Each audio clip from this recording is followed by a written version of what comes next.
আজ জাঙ্গো দুজনের বিয়ার প্রথম দিন, সত্যি করে কছেন তুমি কারোর লগে প্রেম করছো নি? না উজুবিল্লা ইগিনে কি কো আজ যদি আরেকজনের লগে প্রেম করতাম তাহলে কি আন্ধার ঘরে আইতাম না।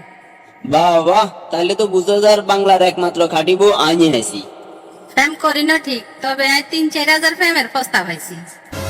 আর বোগা সাফা মারার আজ জায়গা এলো না। কি আরে ক 3-4 হাজার গা ফস্তা ভাইও রাজিও ন, কি তোর সমস্যা না অন্য কি সমস্যা? আরে কছেন কেন? আর মনে মনে একটা ইচ্ছে আছিল বিয়ের হারে প্রেম করু মাইয়া স্বামীর লগে। আর এইদিকে মজার কাহিনী আরো আছে, তুই শুনো না। কত হলো আরে বেল্লাই গুলি চোখের আনি হেলাইছে, হাত কাটি নাম লেখছে, আবার তাবিজ তোমারও করছে। আই কিন্তু কোনো গারে পাত্তা দিই না। মাইয়ালা মানুষের মন পাওয়া কি এত সোজা? এদিকে আঙ্গ বাড়ির রাস্তায় গিয়ে কিনের দিন আমুন না, তুই কি খেয়াল করছিস? দেখছিলাম তো রাস্তায় কেন নামছে কেন। হলা গেলে সকাল বিকাল ছুঁড়ি না মাল আছে। বা ঘরের কাম মগল তোর মা অত করতে হারে আর কে হরমাইশ দেখা। তুই এটা কি কইলে? তোর মতো এরকম সুস্থ সবল হুতের বউ থাকতে বুঝি হরিয়ে ঘরের কাম করতো। আই আর বাপ মারে সারিয়েছি কি ইয়েনে কাম করবে লাইনি।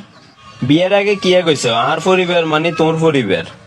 আই কাম কাজ করি তোর খাবাইতাম হারম হরইরে খাবাইতাম হেতাম না। আই বাপের বাড়ি থেকে এক গেলা সানিয়ে তো হুড়ে খেন। আর বাপ মা বিয়ে ঠিক করছে আরেক কানে হেগেন ত্যাগ করি তোর কাছে আইছি। আর তুই আইসো আরে ঘরে কাম কাজ করাই বেললাই। এটাই কি তোর শেষ কথা নি? এটাই আর শেষ কথা।